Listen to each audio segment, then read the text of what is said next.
Salut une fois encore, merci de votre fidélité sur la chaîne MCAM Click. MCAM Click est une plateforme digitale qui donne les informations qui motivent les jeunes africains en général et les jeunes guinéens en particulier.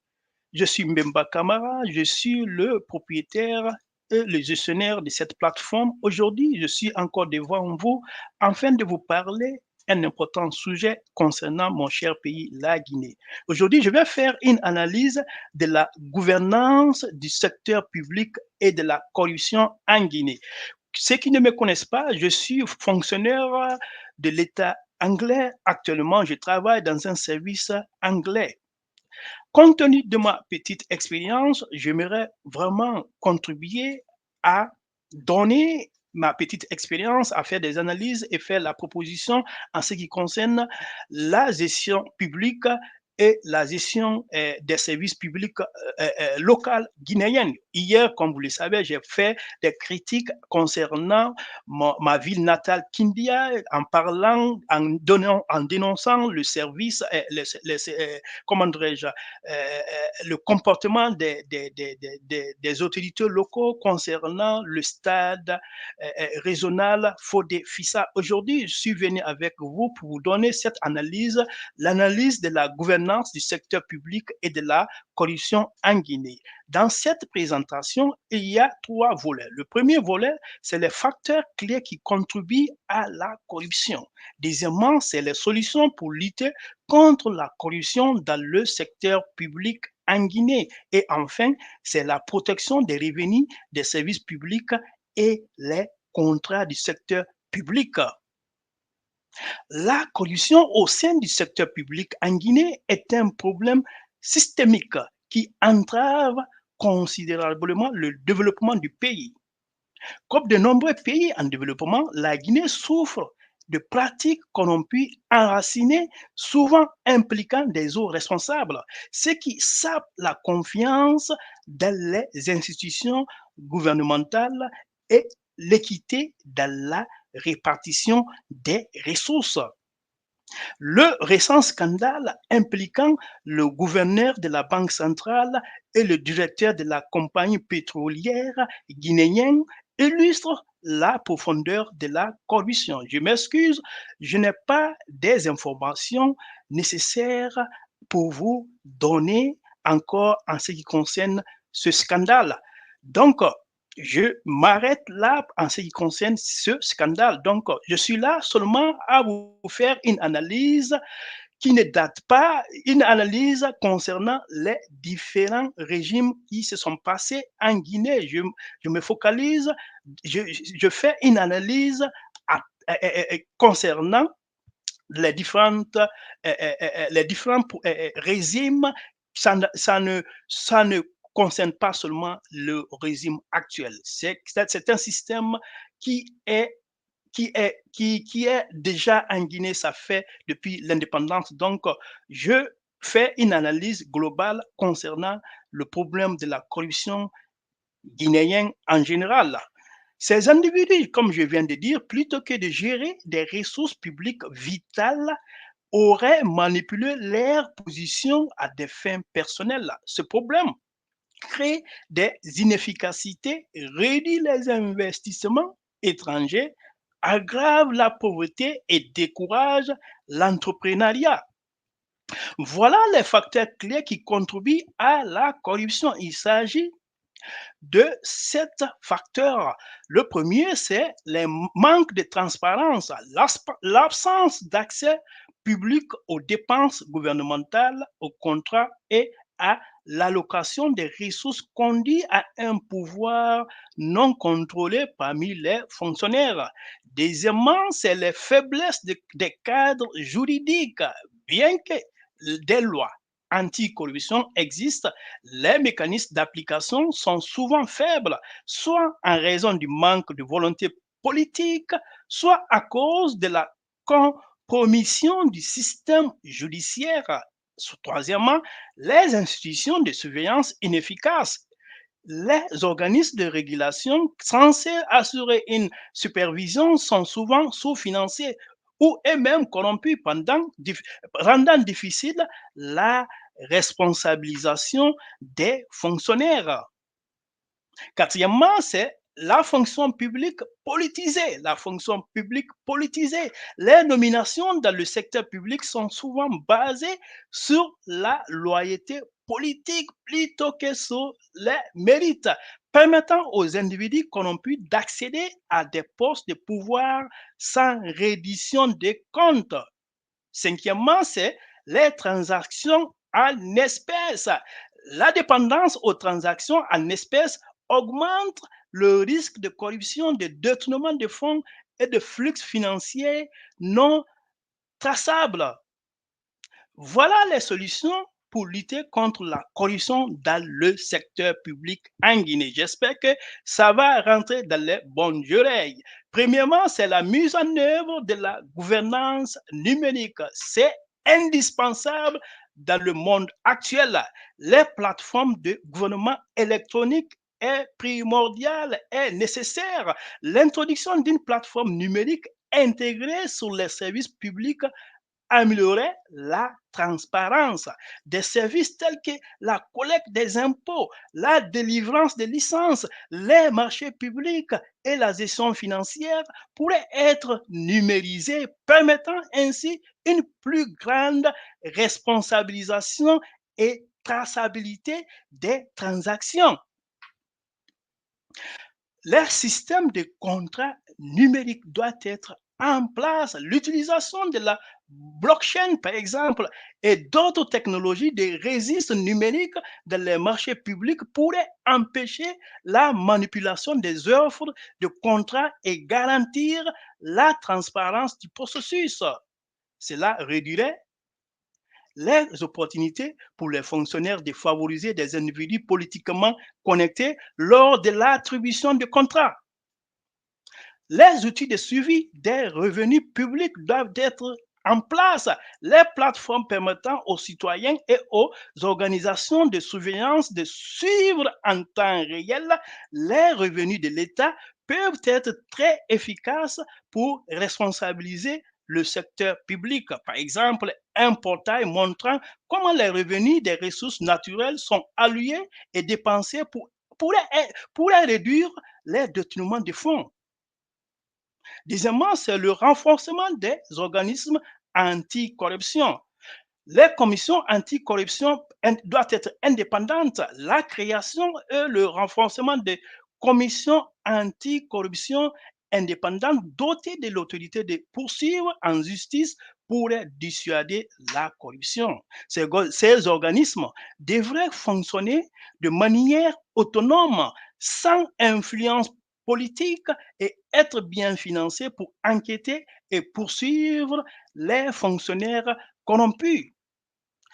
La protection des lanceurs d'alerte doit être vraiment importante, doit être quelque chose qu'on doit mettre en place, encourager les fonctionnaires et les citoyens à signaler la corruption sans crainte de représailles est essentiel. Cela pourrait inclure la création de canaux sécurisés et anonymes pour signaler la corruption, ainsi que l'application de lois protégeant les lanceurs d'alerte.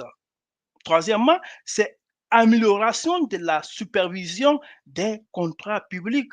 Les processus d'appel d'offres doivent être transparents. Par exemple, la mise en place d'un processus transparent et accessible au public pour l'attribution des contrats gouvernementaux peut réduire le risque de favoritisme. Tous les documents relatifs au contrat devraient être disponibles pour un examen public, y compris les dossiers d'appel d'offres, les rapports d'évaluation et les contrats attribués. Les auditeurs doivent être des tiers. L'introduction d'auditeurs indépendants pour superviser les contrats publics et vérifier la livraison des services peut garantir que le gouvernement respecte les termes des contrats.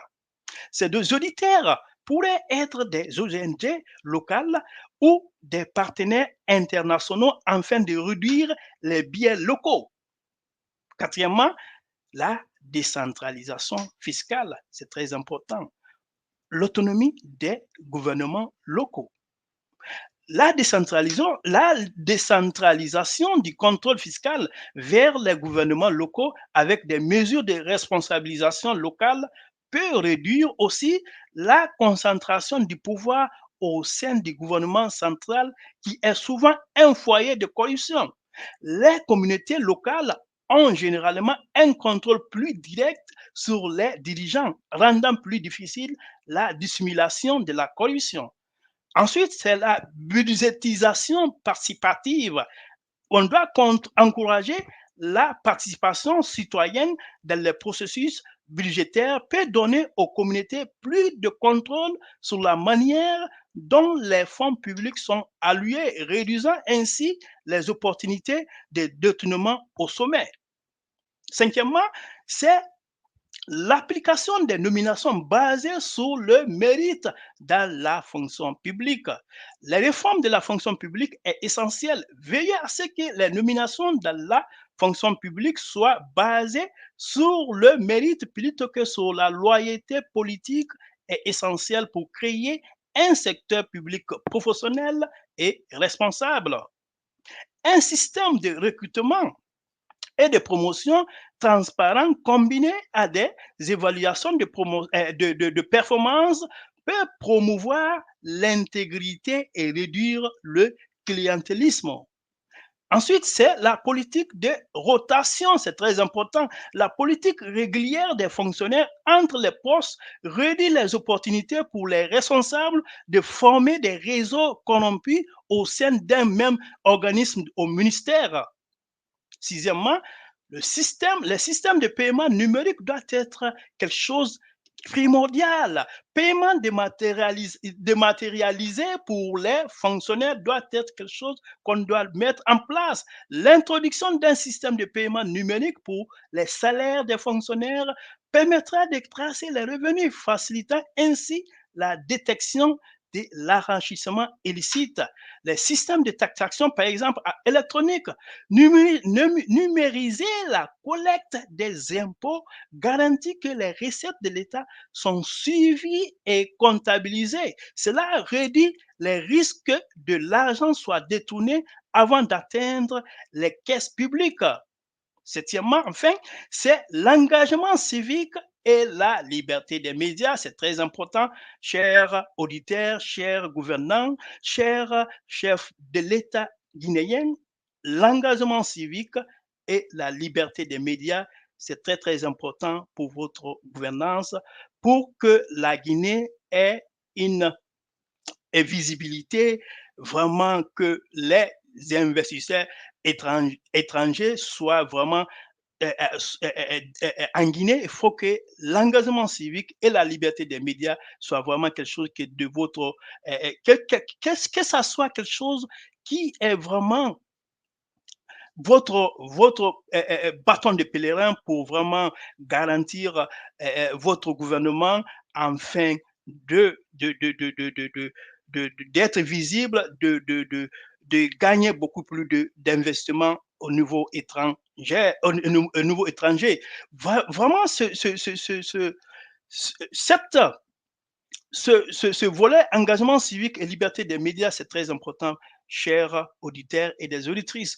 Les campagnes de sensibilisation du public, éduquer la population sur les effets néfastes de la corruption et encourager les citoyens à exiger une meilleure gouvernance pour créer une culture de responsabilité. Un public bien informé est plus susceptible de résister et de signaler la corruption. Le renforcement des médias, c'est très important. Une presse libre et indépendante peut jouer un rôle crucial dans la dénonciation de la corruption. Le journalisme d'investigation doit être soutenu et protégé par des cadres juridiques garantissant la liberté de la presse. Ensuite, c'est la protection des revenus des services publics et les contrats du secteur public.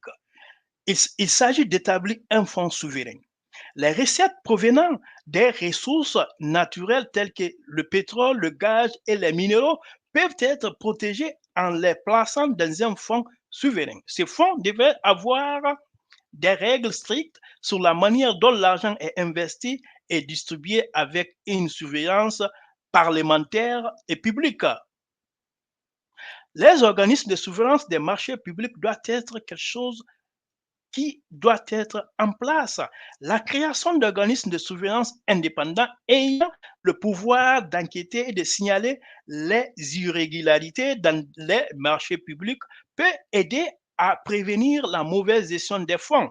Ces organismes pourraient inclure des auditeurs internationaux pour garantir l'impartialité, cadre juridique pour l'exécution des contrats. Maintenant, il doit être renforcé le cadre juridique pour garantir le respect des contrats et instaurer des sanctions pour les violations, empêchera les individus politiquement connectés de modifier les accords à des fins personnelles. En conclusion, voilà trois parties que je voulais parler ici en ce qui concerne la conclusion de cette présentation. Premièrement, c'est la transparence des systèmes de gouvernance. Il est essentiel pour bâtir la confiance du public. La responsabilité des fonctionnaires, la responsabilisation assure une prise de décision responsable en matière de gouvernance. Enfin, la participation des citoyens est importante. La participation des citoyens contribue à promouvoir des pratiques de gouvernance inclusive. Chers auditeurs et des auditrices, la corruption dans le secteur public guinéen est un défi de taille. Mais la mise en œuvre de la gouvernance numérique, combinée à des mécanismes de surveillance et de transparence plus stricts, peut aider à lutter contre ces fléaux. Les plateformes numériques pour les transactions gouvernementales et les marchés publics peuvent réduire les opportunités de pratiques corrompues, tandis que l'engagement civique et la liberté des médias peuvent responsabiliser les fonctionnaires. Grâce à ces efforts, la Guinée peut se diriger vers un secteur public plus transparent, responsable et orienté vers une prestation de services équitables. Merci surtout de votre fidélité sur cette chaîne. Merci beaucoup pour tous ceux et celles qui partagent nos contenus. J'espère que cette présentation va vraiment donner une différence et surtout va vraiment rentrer dans les bonnes oreilles afin de prendre des dispositions en ce qui concerne la gouvernance publique, surtout la mise en place de la gouvernance numérique en République de Guinée. Merci et rendez-vous demain pour un autre numéro.